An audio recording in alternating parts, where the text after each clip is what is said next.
Marcus Rodriguez had always considered himself an ordinary man living an ordinary life in the suburbs of Denver, Colorado. At 34, he worked as a software engineer for a mid-sized tech company, owned a modest two-bedroom house with a white picket fence, and spent most weekends tinkering with old cars in his garage. His biggest concern was usually whether his neighbor's dog would dig under the fence again, or if his favorite coffee shop would run out of blueberry muffins on Saturday mornings. That changed on a crisp October evening in 2019, when he discovered what appeared to be a small child huddled behind the dumpster outside his office building. The little girl couldn't have been more than 6 years old, with striking silver hair that seemed to shimmer in the streetlight and the most unusual violet eyes he'd ever seen. She was wearing what looked like a hospital gown, bare feet blue with cold, and she was shivering uncontrollably. Marcus approached slowly, his heart breaking at the sight. "Hey there, sweetheart," he said softly, crouching down to her level. "Are you okay? Where are your parents?" The child looked up at him with those extraordinary eyes, and something in his chest tightened. She didn't respond, just stared at him with a mixture of fear and hope that made him want to scoop her up immediately. When he gently extended his hand, she flinched but didn't run. That's when he noticed the small, perfectly circular mark on her wrist, not a tattoo or birthmark, but something that seemed to pulse with a faint blue light. He blinked, thinking it was a trick of the streetlight, but the glow remained. "Okay, let's get you somewhere warm," he murmured, slowly removing his jacket and wrapping it around her tiny frame.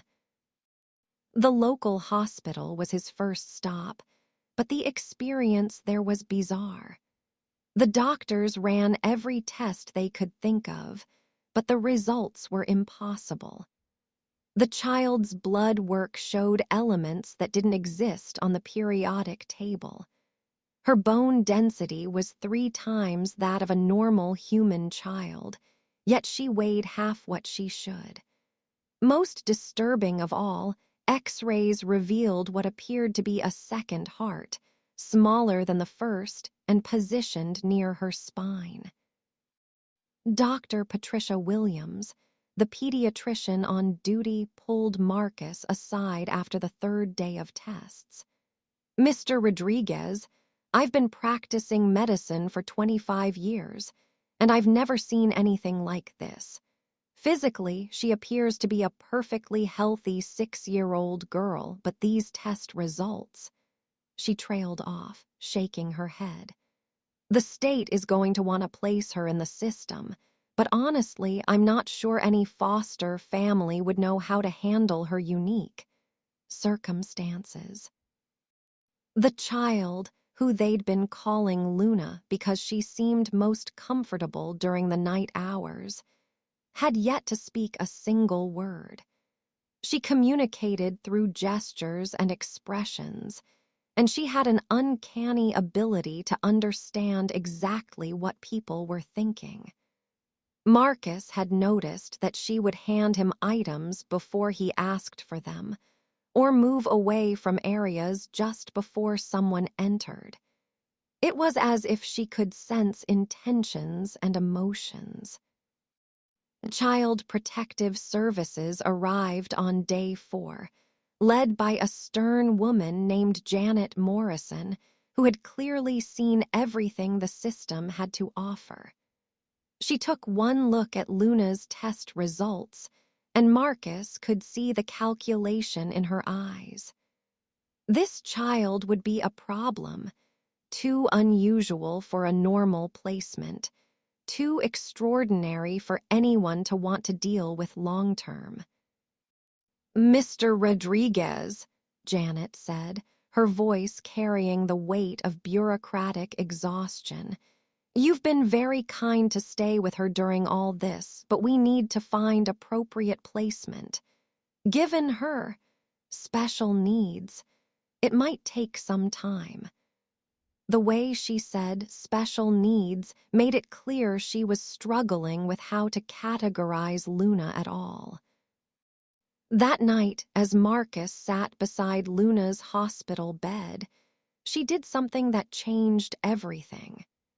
She reached out and took his hand, and suddenly his mind was flooded with images.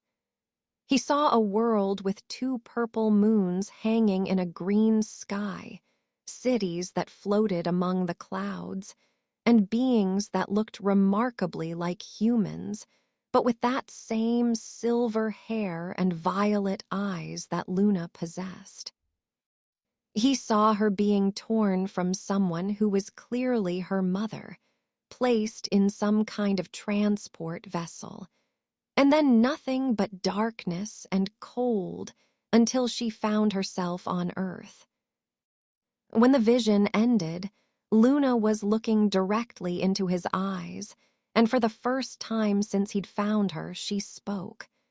Her voice was barely a whisper, but the words were crystal clear. "Please don't let them take me. I choose you." The way she said it, with such adult certainty in such a young voice, made something fundamental shift in Marcus's heart. The adoption process was unlike anything the state had ever handled. Marcus hired the best family lawyer he could afford, Rebecca Chen, who specialized in unusual custody cases. Even she was baffled by the legal implications of adopting a child whose origins couldn't be verified and whose biology defied explanation. The paperwork alone took 6 months, with multiple hearings where doctors, social workers, and government officials debated whether it was safe or legal to place Luna with anyone. Throughout it all, Luna stayed with Marcus in a temporary foster arrangement. She adapted to his life with remarkable ease, though her unusual abilities meant daily life was never quite normal.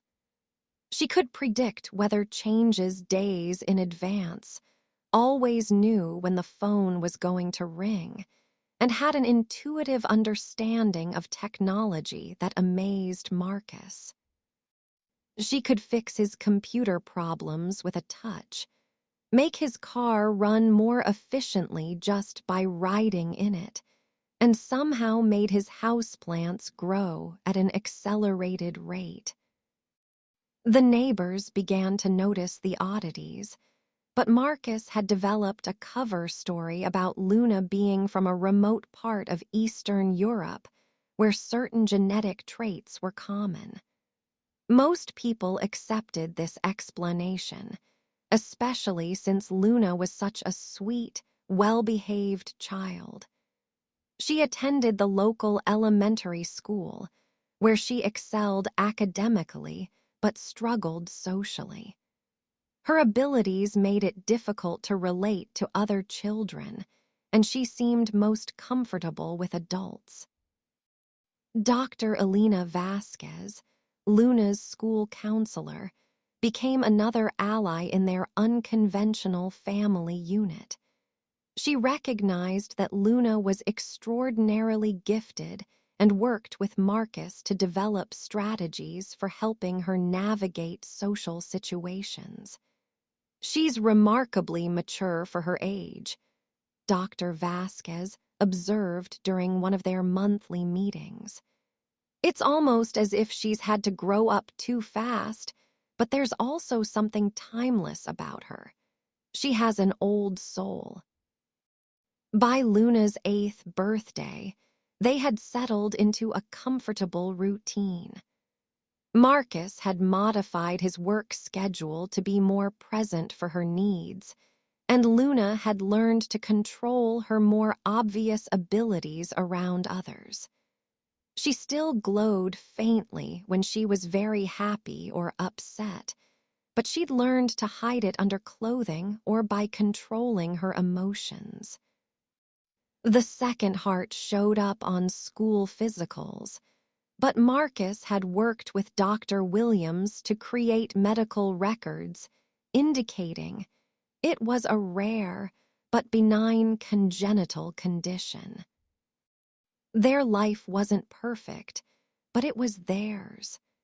Marcus had never imagined he'd be a single father, especially to such an extraordinary child, but Luna had become the center of his world. She called him Dad now, though she still sometimes spoke of memories from her home world in the way other children might talk about dreams. Marcus had learned not to dismiss these stories, understanding that they were Luna's way of processing her origins and maintaining connection to her past. The first sign that their peaceful life was about to change came on a Tuesday morning in March 2022. Marcus was making breakfast when Luna suddenly stopped eating her cereal and stared out the kitchen window with an expression he'd never seen before, a mixture of joy, terror, and desperate longing. "She's coming," Luna whispered, her voice filled with an emotion too complex for her young years. "My first mother is coming." Marcus felt his blood run cold. In all their conversations about Luna's past, she had always been vague about her family on her home world. He'd assumed that whoever had sent her away, whether for safety or other reasons, was either unable or unwilling to follow. The possibility that someone might come looking for her had always lurked in the back of his mind, but as the years passed, he'd begun to believe they were safe. "Luna, sweetheart, what do you mean?" Marcus asked, trying to keep his voice calm while his heart raced. But Luna was already moving toward the front door with that same uncanny certainty she'd always displayed. She opened it just as a figure appeared at the end of their driveway, and Marcus's world tilted on its axis. The woman walking toward their house looked exactly like an adult version of Luna, the same silver hair flowing past her shoulders, the same violet eyes, the same otherworldly beauty that made her seem like she belonged in a fairy tale rather than suburban Denver. She wore clothes that were clearly meant to blend in with human fashion, but something about the way she moved, the way she held herself, marked her as definitively not from this world. Luna ran toward her with a cry of "Zara!" And the woman, Zara, caught her in an embrace that seemed to make the air around them shimmer. Marcus stood frozen in his doorway, watching his daughter reunite with her biological mother, feeling like his heart was being torn in two. This was the moment he'd always feared, the day when Luna's real family would come to take her back to a world where he could never follow. Marcus watched from his front porch as Luna and Zara held each other, their reunion creating what appeared to be a subtle distortion in the air around them, like heat waves rising from summer pavement. The rational part of his mind cataloged every impossible detail. The way their silver hair seemed to move in a breeze that didn't exist. How their skin took on that same faint luminescence he'd noticed in Luna during moments of strong emotion. And the fact that he could hear them communicating in a language that sounded like music mixed with wind chimes. After what felt like hours but was probably only minutes, they separated and approached him. Up close, Zara was even more striking, tall and elegant, with features that were familiar because he saw them every day in Luna's face, but somehow more refined, as if evolution had spent extra time perfecting every detail. Her eyes held the same depth of intelligence he'd grown accustomed to seeing in Luna. But there was also a weariness there, the weight of someone who had traveled farther than any human could imagine. "Marcus Rodriguez," Zara said, and her voice had that same musical quality as the language she'd been speaking with Luna. "I cannot express adequately the debt I owe you for caring for my child."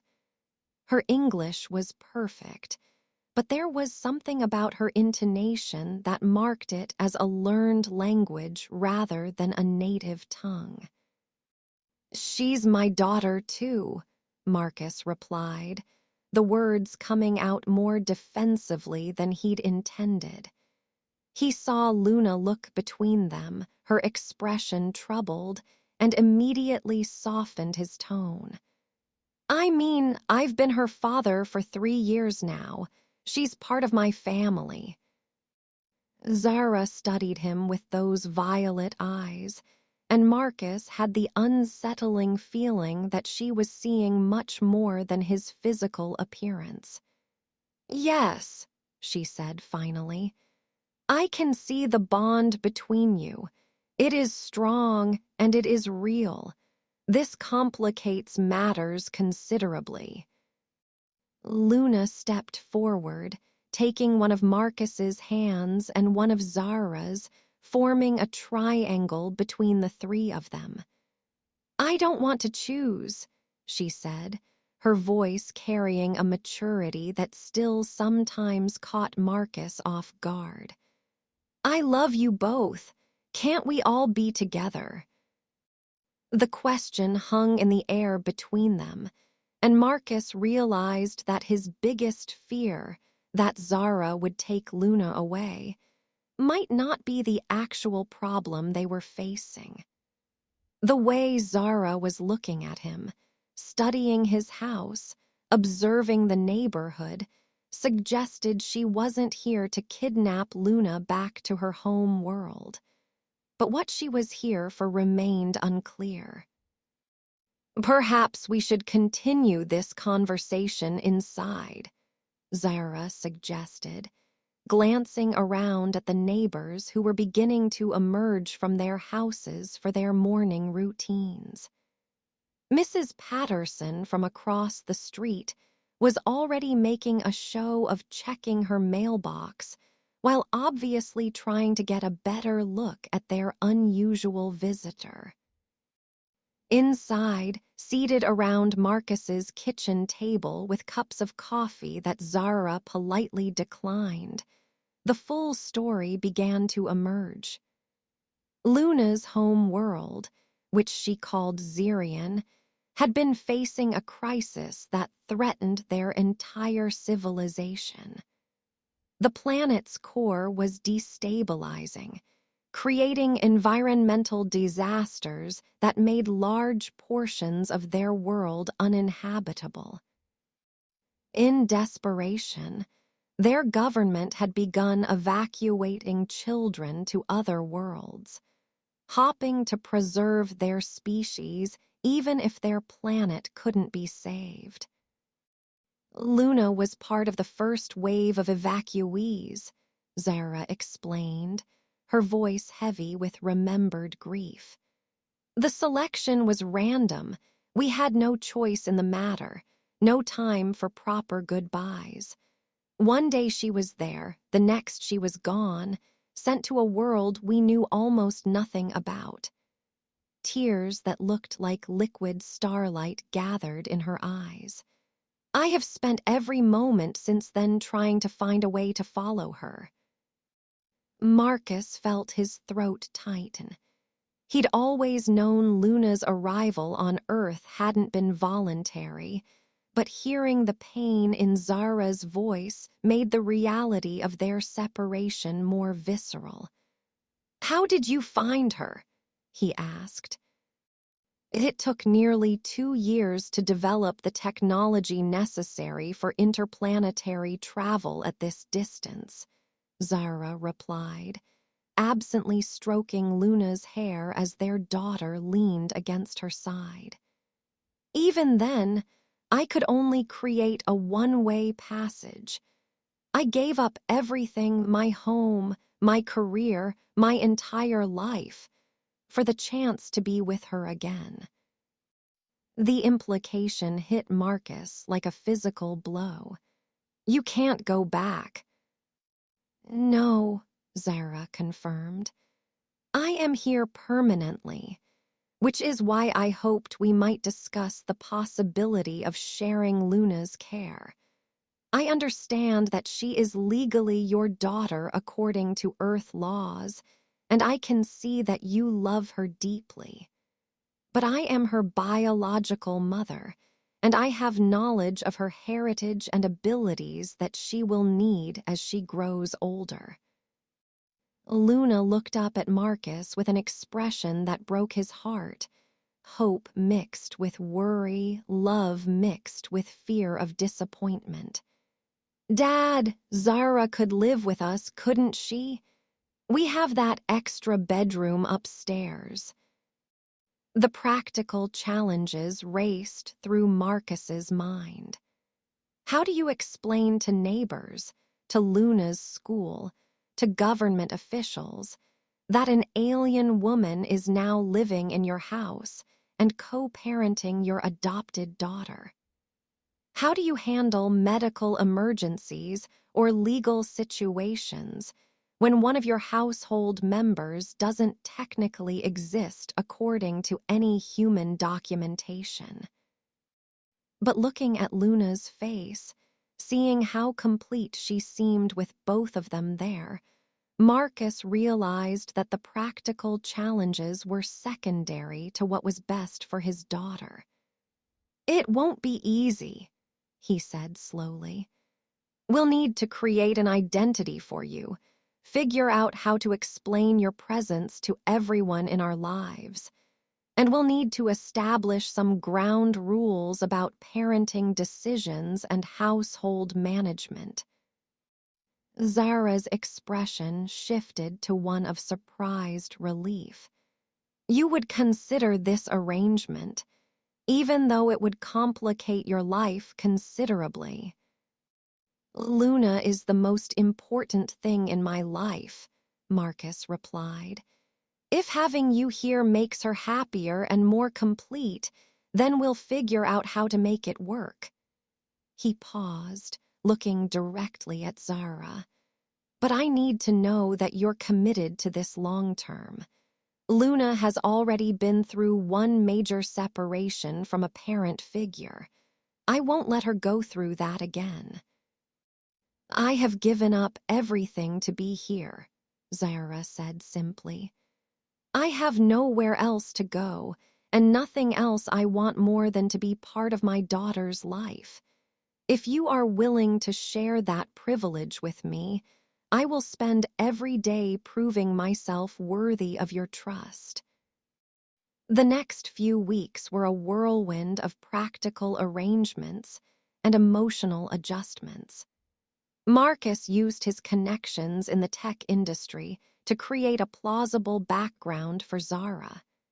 She became Zara Nightingale, a software developer from Norway who had been working remotely for various companies and had recently decided to relocate to the United States.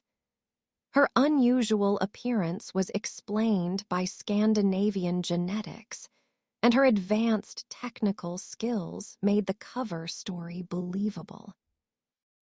Dr. Williams helped create medical records that would pass casual inspection, though she made it clear she was doing so reluctantly, and only because she could see how much happier Luna had become since Zara's arrival. That child has been carrying grief she couldn't even articulate, Dr. Williams told Marcus during one of their consultations.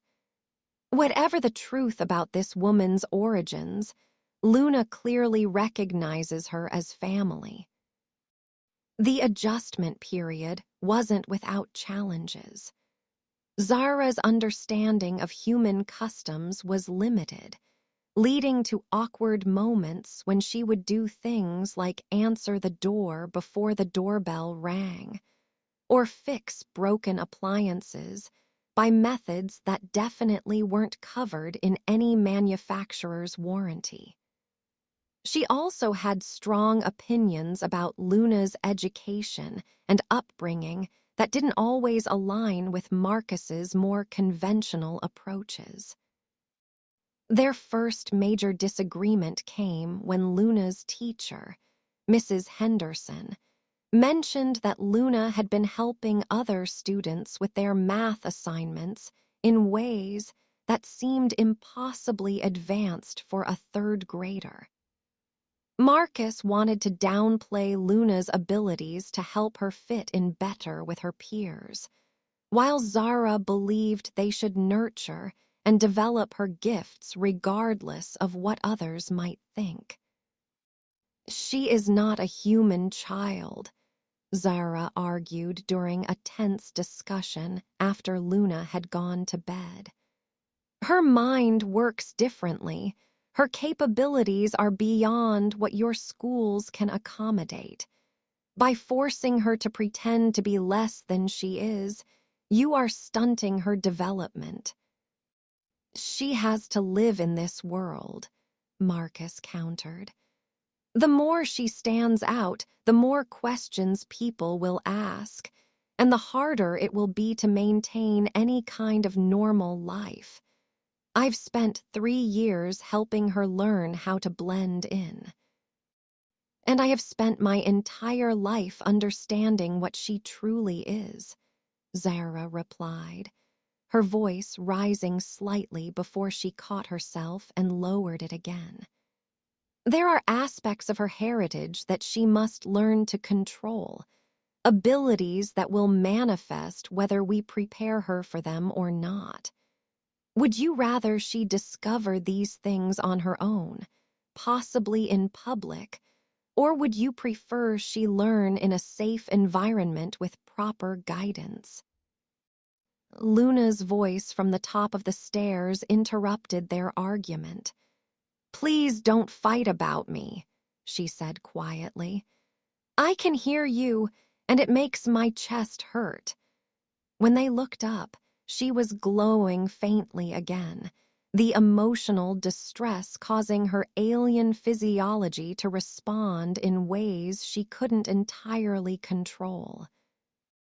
That incident led to their first family meeting, where they established protocols for handling disagreements and making decisions about Luna's care. They agreed that major decisions would require consensus between both parents, and that Luna would be included in discussions that affected her directly. They also created a schedule for Luna to learn about her Xerian heritage without completely abandoning her human education. The arrangement worked better than Marcus had dared to hope. Zara's presence filled gaps in Luna's life that Marcus hadn't even realized existed. She taught Luna meditation techniques that helped control her glowing episodes, showed her how to use her empathic abilities constructively rather than just reactively, and shared stories and knowledge about their home world that helped Luna understand her place in a larger cosmic context. Marcus, meanwhile, provided stability and practical knowledge about navigating human society. He helped Zara understand everything from grocery shopping to parent-teacher conferences, and he served as a bridge between their extraordinary family unit and the ordinary world around them. Luna thrived with both parents present. Her academic performance improved even as she learned to better hide her advanced capabilities. She became more confident socially, as if having access to her complete heritage had given her a stronger sense of self. The three of them developed routines and traditions that honored both human and Xerian customs, creating a unique family culture that belonged entirely to them. By the time Luna turned 9, their unconventional family had found a rhythm that worked remarkably well. Marcus had adjusted his work schedule to allow for more flexible hours, taking advantage of remote work options that let him be present for Luna's after-school activities and the special training sessions Zara conducted to help their daughter understand her abilities. Zara had established herself as a freelance technology consultant. Her advanced understanding of systems and patterns making her invaluable to clients who never suspected her knowledge, came from an entirely different world.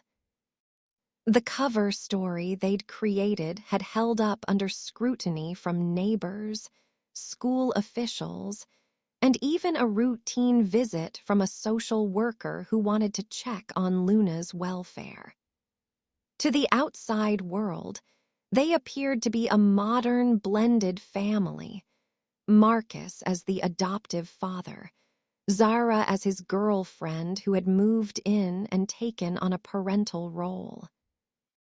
It wasn't unusual enough to attract attention, especially in a progressive city like Denver, where non-traditional family structures were increasingly common. Luna had grown more confident in managing her dual nature. She excelled in school while carefully moderating her performance to avoid standing out too dramatically. Her teachers saw her as gifted but not impossibly so, and she developed genuine friendships with several classmates. Her best friend, Tommy Chen, was a fellow bookworm who shared her love of science fiction and fantasy stories, never suspecting that Luna's enthusiasm for tales of other worlds came from personal experience rather than imagination. At home, Luna was free to be her complete self. She helped Zara tend a garden that grew plants from Xerian seeds that Zara had somehow brought with her, and that thrived in earth soil despite being from another world entirely. These plants glowed softly at night and produced fruits and vegetables that tasted like nothing available in any grocery store. Luna practiced meditation techniques that allowed her to communicate telepathically with Zara across short distances, and she learned to control the way her emotions affected her physical appearance. Marcus had initially felt left out of these alien aspects of Luna's education, but Zara had worked hard to include him. She taught him some of the meditation techniques, though his human mind couldn't achieve the same level of mental clarity that came naturally to Luna. She shared stories of Xerian culture and history, helping him understand the context for Luna's unusual responses to certain situations. Most importantly, she consistently reinforced that Marcus was Luna's father in every way that mattered, regardless of biology.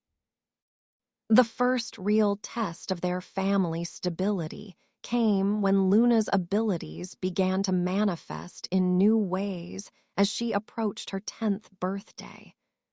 According to Zara, Xerian children went through a developmental phase around this age, where their psychic and physical capabilities expanded significantly. For Luna, this meant she began experiencing prophetic dreams with increasing frequency and accuracy. The dreams started small. Luna would wake up knowing that it was going to rain even though the weather forecast predicted sunshine. Or she'd insist on taking an alternate route to school that would later turn out to avoid a traffic accident. But as the weeks passed, the visions became more complex and far-reaching. She began seeing events that wouldn't happen for days or weeks, and the emotional intensity of the dreams sometimes left her shaken and confused. The situation came to a head on a Thursday morning in October when Luna woke up screaming from a nightmare about a fire at her school. She was inconsolable, insisting that the dream was real and that they had to warn someone. Marcus was inclined to treat it as just a bad dream, but Zara took Luna's visions seriously and insisted they keep her home from school that day. At 2:30 that afternoon, a gas leak in the school's kitchen caused an explosion that damaged the cafeteria and forced an evacuation. No one was seriously injured, but if Luna had been in the building during her usual lunch period, she would have been in the cafeteria when the explosion occurred. The local news coverage showed twisted metal and broken glass exactly as Luna had described in her dream. "We can't ignore this anymore," Marcus said that evening after Luna had finally fallen asleep.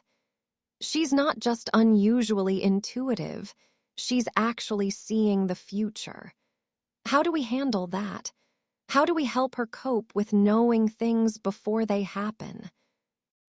Zara was quiet for a long moment, staring out the kitchen window at the Xerian plants glowing softly in their garden. "On my world, children with prophetic abilities are trained by specialists who understand the psychological and spiritual implications of temporal awareness. I have some knowledge, but not the deep expertise Luna will need." "Are there others?" Marcus asked. "Other Xerian refugees who might be able to help?" "I don't know," Zara admitted. "The evacuation was so chaotic and the children were sent to different worlds. Even if others made it to Earth, finding them would be nearly impossible." She turned to face him, her expression troubled. "There's something else. Luna's abilities are stronger than most children her age, even by Xerian standards. I think it might be because she's been raised in a human environment. The contrast between her alien nature and human culture may be amplifying her psychic development." Over the following months, they developed strategies for helping Luna cope with her expanding abilities. Zara taught her shielding techniques to reduce the frequency and intensity of the prophetic dreams, while Marcus worked with her on practical approaches to handling the information she received. They established protocols for when to act on her visions and when to simply observe, always prioritizing Luna's emotional well-being over the potential benefits of her predictions. The school fire incident had one unexpected positive consequence. It brought Dr. Elena Vasquez, Luna's school counselor, into their inner circle as someone who could be trusted with at least part of the truth. Dr. Vasquez had noticed Luna's absence on the day of the fire and was curious about the timing. When she pressed Luna about it during a routine counseling session, Luna became upset and accidentally revealed that she'd known about the fire beforehand. Dr. Vasquez handled the revelation with remarkable composure. She'd worked with enough children over the years to recognize when something extraordinary was happening, and her training in psychology gave her frameworks for understanding unusual mental phenomena. While she didn't know the full truth about Luna's origins, she became an advocate for accommodating Luna's special needs within the school system. Whether you call it intuition, sensitivity, or something else entirely, Dr. Vasquez told Marcus and Zara during a meeting to discuss Luna's academic placement.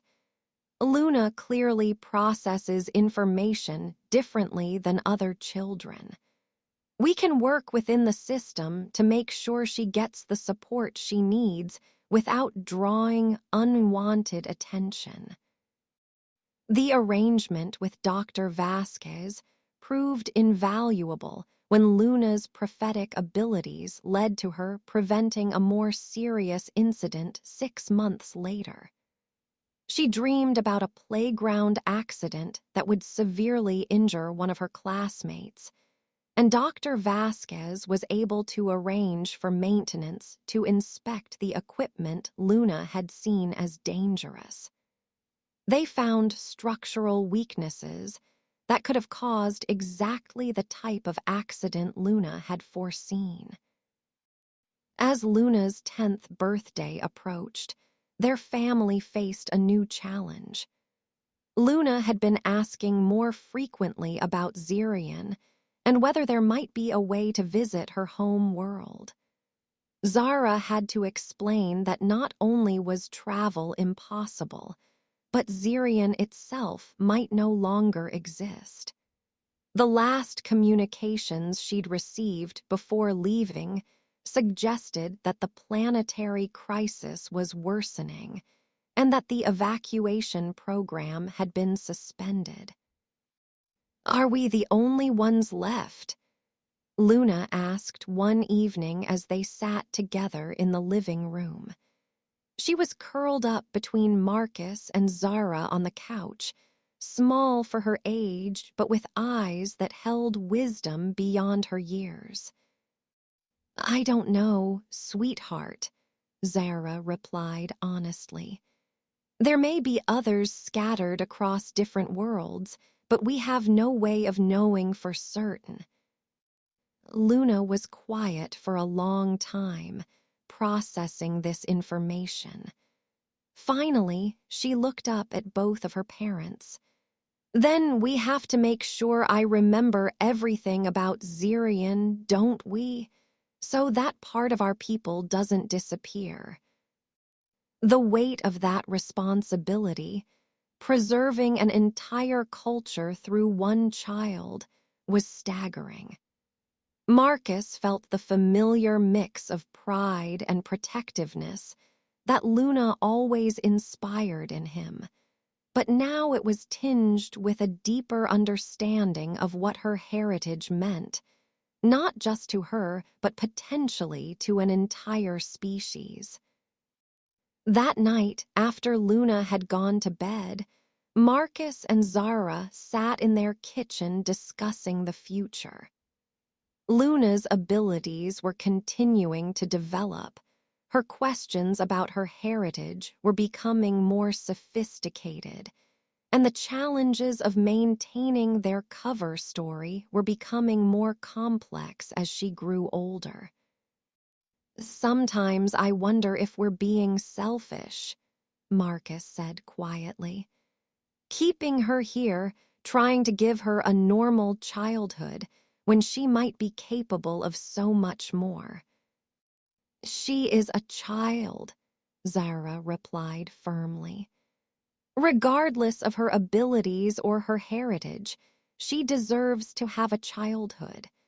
The universe will make demands on her soon enough. Our job is to make sure she's strong enough and secure enough to meet those demands when the time comes.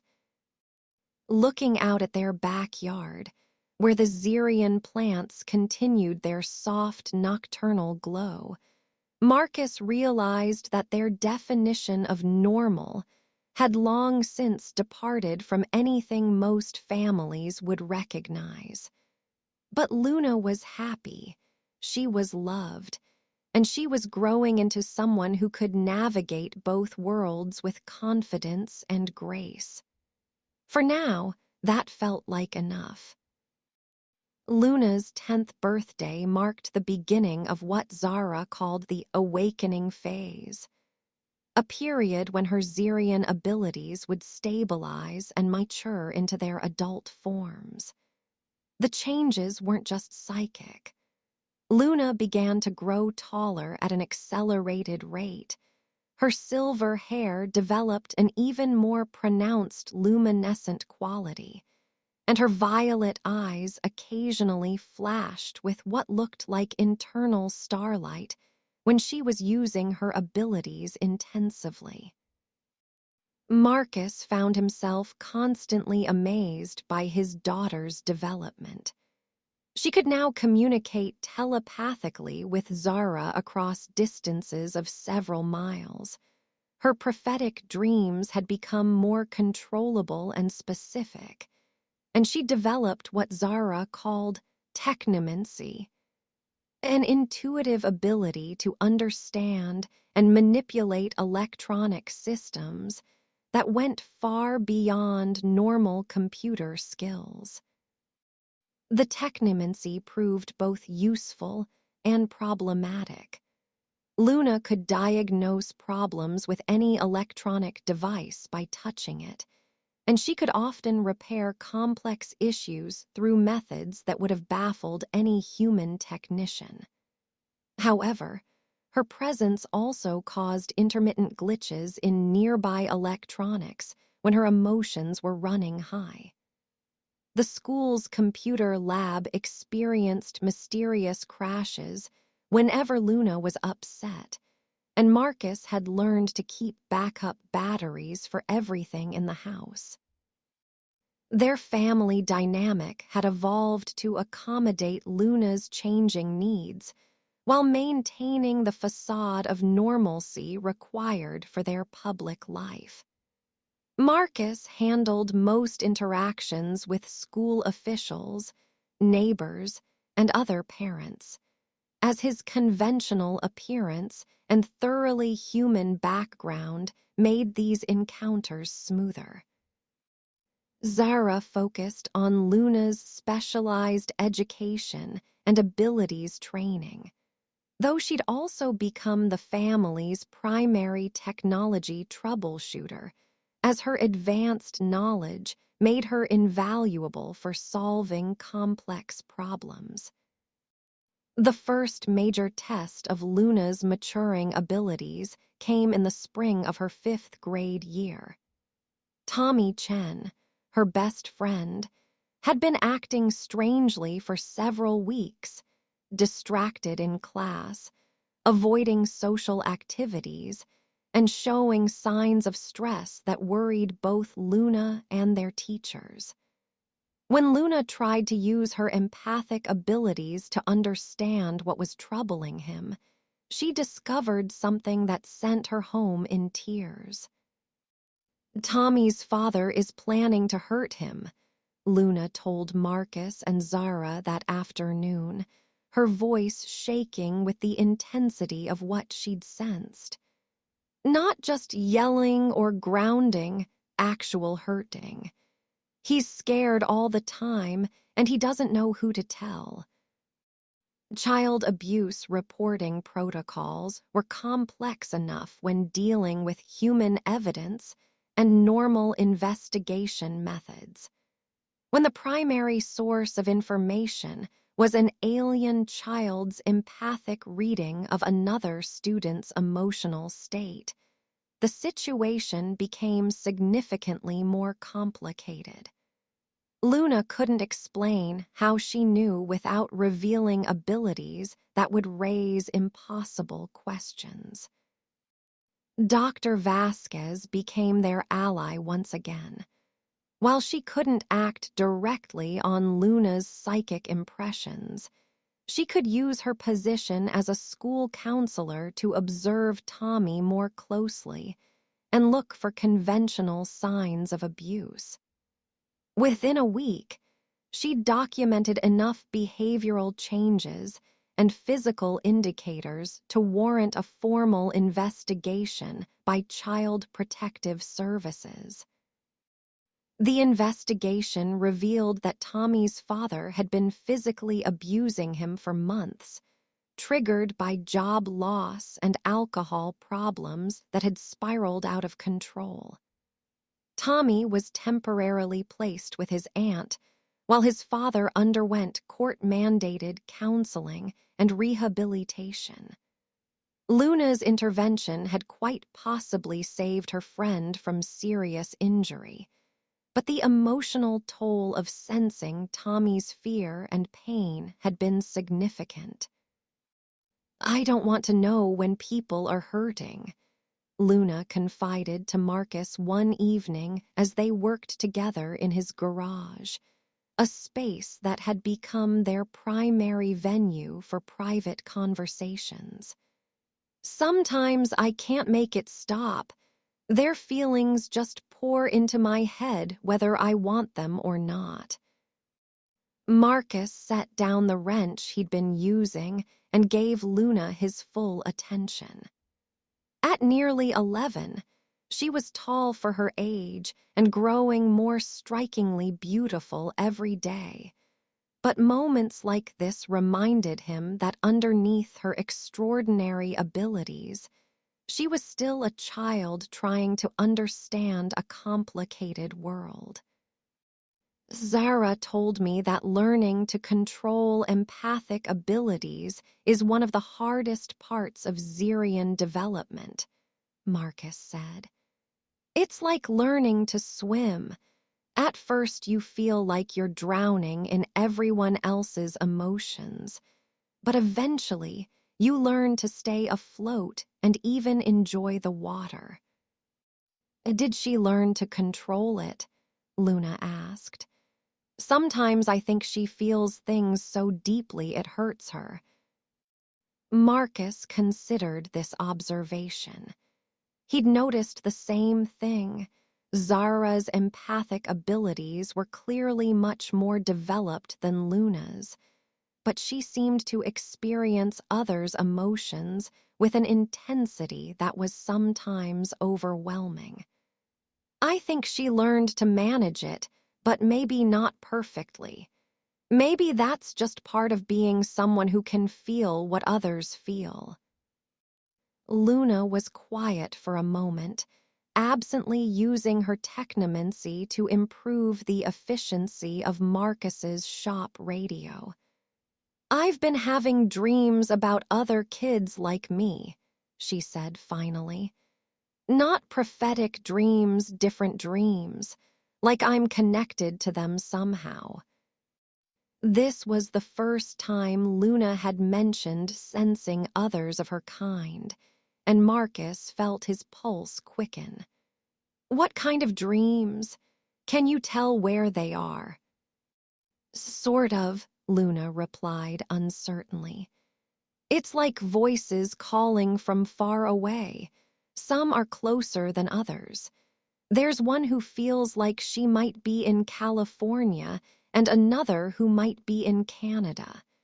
But they feel different from me and Zara, younger, I think, and scared."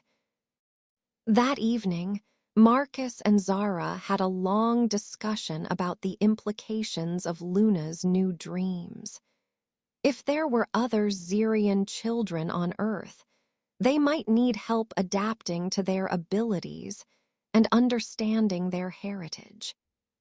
On the other hand, seeking them out could expose their family to unwanted attention from government agencies or other groups who might not have benevolent intentions.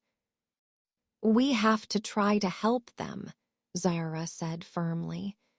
If Luna can sense them, they can probably sense her too. They must be wondering if they're alone in the universe. Marcus understood the impulse, but he was also acutely aware of the risks. How do we even begin to look for them without creating a trail that leads back to us? And what if their adoptive families aren't as accepting as I was? We could be putting these children in danger by exposing their true nature. The solution came from an unexpected source. Dr. Vasquez, who had continued to work with Luna on managing her unusual sensitivities, suggested they create a support network disguised as a group for highly sensitive children, a real psychological category that would provide cover for their activities while allowing them to connect with families dealing with similar challenges. Over the summer, they established the Exceptional Awareness Network, a private online community and occasional in-person gathering for families with children who displayed unusual intuitive or empathic abilities.